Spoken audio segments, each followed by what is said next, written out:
Tuanku Imam Bonjol.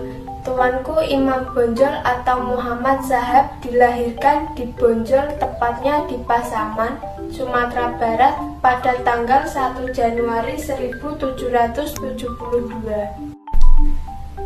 Ibunya bernama Hamatun, sedangkan ayahnya bernama Khotib Bayanuddin yang merupakan alim ulama yang berasal dari Sungai Rimbang. Peran Tuanku Imam Bonjol. Tuanku Imam Bonjol merupakan pemimpin sekaligus pejuang yang tercatat dalam sejarah perjuangan bangsa Indonesia. Ia memiliki peranan penting dalam perjuangan melawan Belanda ketika terjadinya Perang Padri yang terjadi pada tahun 1803 sampai 1838. Perang Padri merupakan konflik yang terjadi antara kaum adat yang mau bekerja sama dengan Belanda dan kaum Padri yang merupakan kelompok yang ingin memurnikan dan membersihkan ajaran Islam yang telah diselewengkan.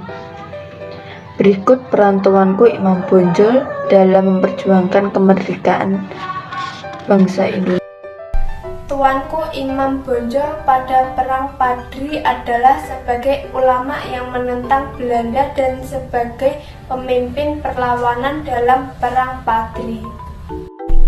Tuanku Imam Bonjol adalah salah satu sosok pemimpin kaum Padri yang ditugasi untuk memperjuangkan syariat Islam melalui Perang Padri, yakni perang saudara yang dilandasi agama antara kaum Padri dan kaum adat, namun akhirnya berubah menjadi perlawanan kepada Belanda karena adanya campur tangan Belanda.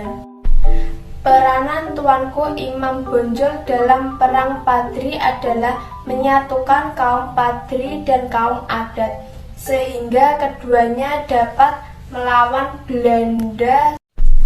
Selain itu, ia juga menjadi ulama yang berperan sebagai pemimpin perlawanan dalam Perang Padri.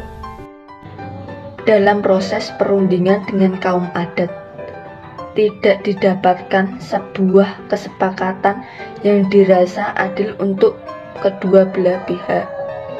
Seiring dengan macetnya perundingan, kondisi pun kian bergejolak hingga akhirnya kaum Padri di bawah pimpinan Tuanku Pasaman menyerang Pagaruyung pada tahun 1815. Pertempuran pun pecah di Kota Tangah dekat Batu Sangkar. Pada Februari tahun 1821, kaum adat yang telah digempar menjalin kerjasama dengan Hindia Belanda untuk membantunya untuk melawan kaum Padri. Sebagai imbalannya, Hindia Belanda mendapatkan hak akses dan penguasaan atas wilayah Pare atau pedalaman Minangkabau.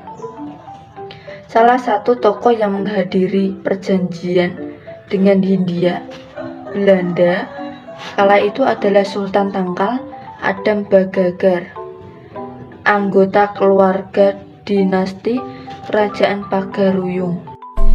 Kendati disokong oleh kekuatan dan pasukan kolonial, dalam peperangan kaum Padri tetap sulit ditaklukkan.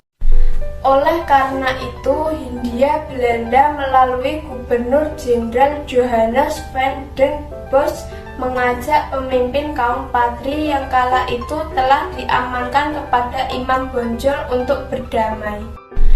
Tanda dari perjanjian damai tersebut adalah dengan menertibkan maklumat perjanjian Masang pada tahun 1824.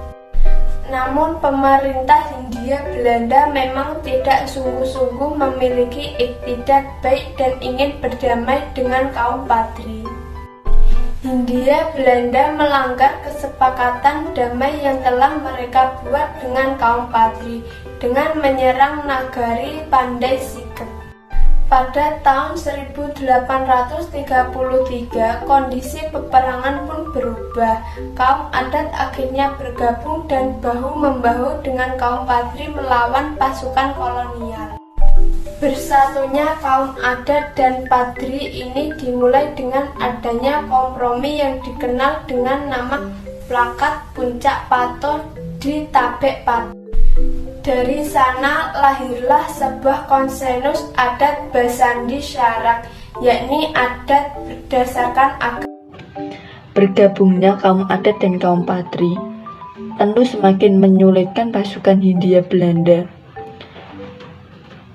Kedati sempat melakukan penyerangan bertubi-tubi dan mengepung benteng kaum Padri di Bonjol pada Maret hingga Agustus pada tahun 1837.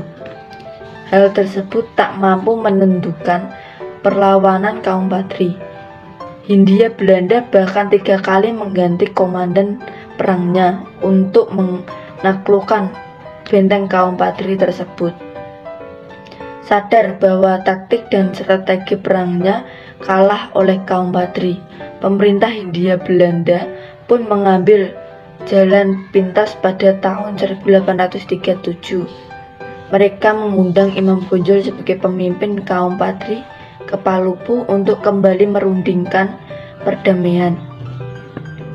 Berbeda dengan sebelumnya, kali ini Hindia Belanda memanfaatkan momen perundingan untuk menjerat Imam Bonjol. Sesampainya Palupu,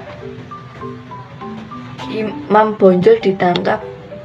Tak hanya ditangkap, pemimpin kaum Padri itu pun diasingkan ke Cianjur, Jawa Barat.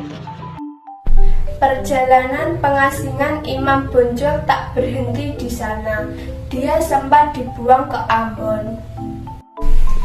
Pengasingannya terhenti di Lotak, Minahasa, dekat Manado, Sulawesi Selatan.